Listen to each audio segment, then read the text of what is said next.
Good evening, ladies and gentlemen, and welcome to another edition of Seekers of the Supernatural. I'm your moderator, Tony Spera. Tonight, we'll be speaking about mysterious places, monsters, and the Count Dracula.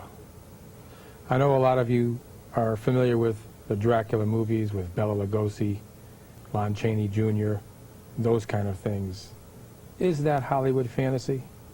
Is that something just for our entertainment? Or do vampires really exist? Tonight, we're going to answer that question.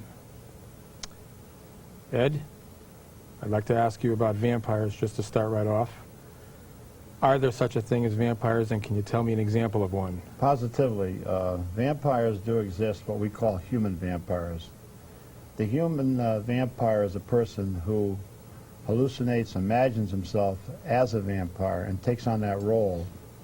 These are not the true Hollywood type vampire, but there are cases, such as the Calbani case back in 1953 in Old Greenwich Farm Cemetery, where the Calbani family had to open up a grave, and a family member had died, and they were saving a little money by digging the grave themselves. When they got down about 4 foot, they struck a coffin which shouldn't be there. It was their private plot. The coffin was of an antique nature. They opened it up, and inside was a man about 45 years old, and he was fresh to the touch as though he had just been buried. Now, the law states that even though it's your plot in the cemetery, you can't exhume the body until you get a court order. Well, it took about a week to get that court order. In the meantime, the mother of the family went back and had the ground consecrated. And then they dug up the grave again, and this time, when they opened it up, inside was a corpse that looked as though it had been buried for many, many years, just a skeleton. The coffin itself had greatly deteriorated. At the time, it made quite a hullabaloo in the newspapers, and people wondered, was this a vampire? Well, it was a vampire, but the man was not dead when he was put into that coffin. He was a sorcerer, a black magician. He had put himself into a catatonic state, still alive, just barely. Friends of his had him buried, but at night he would leave that coffin with the astral body, very much the same way that people who are on a operating table leave their physical body, look down and see the doctors and the nurses. This man would leave, right, this man would leave during the psychic hours, 9 to 6, and he would go in search of blood, but he would not bite into anybody's neck. He could take the blood through what we call teleportation, apports. Now today, of course, with all the ways that somebody could get blood,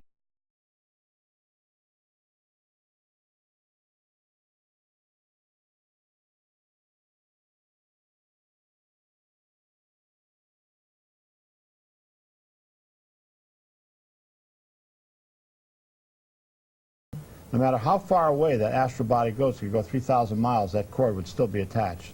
It's only when that cord, that supernatural cord, is broken that death comes to that physical body. The blood that the vampire would get would be transferred through that cord, that silver cord, much like a straw, would go back into the physical body, which was in the grave, and this would rejuvenate the body and keep it alive. That's a true vampire today. But, you know, a lot of people wonder about Count Dracula. Well, now we're going to Transylvania. Is there such a place as Transylvania? Oh, isn't yes. there? Transylvania is part of Romania. It's in the Carpathian Mountains. In fact, we want to plan a trip probably next year going to the Carpathian Mountains and seeing what's left of Dracula's castle. Oh, wow. And I want you to come with me, Tony. Okay, I'm game. And we will be on an exploring trip there. And I had a very dear friend we did, Dr. Devendra Varma from India. He had traveled all over the world in search of vampire cases and had written many books, to the extent that he was knighted by the Queen of England for his work in that. Dr. McNally and Dr. Florescu, two professors here in America, had spent 15 years in Romania looking for Castle Dracula. And when they finally found it, which was high up in the Carpathian Mountains, it was in such a remote area that very few people ever go there. Dr. McNally, looking for this castle, had told Lorraine and I that he was so stunned by what they had found and a little shaken up that he didn't really go into the castle ruins because it's high up about maybe 1,000 feet up on top of a mountain. Yeah, A it cliff. says the first year that he found it, he never entered that entered it. castle.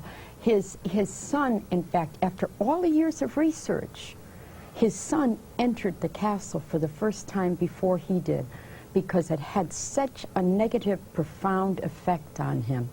Now, there was a real Count Dracula, yes, Vlad Tepes, who lived during the 14th century. He was a very cruel, very, very cruel man. It's said that he had impaled something like 10,000 enemy soldiers. And when the Turkish army was coming to invade his part of Transylvania, when they seen this, they said, "This man is mad. We're not attacking his castle." And they turned around and went back again. But there have been many such cases. But I think Whitby Abbey, where you've been, and Lorraine and I have been, which is on the North Sea in England, was made very famous by Bram Stoker. Bram Stoker wrote the first book on Dracula. Right. And it was here at Whitby Abbey that he had his Dracula land. And we've been there. We've seen some very, very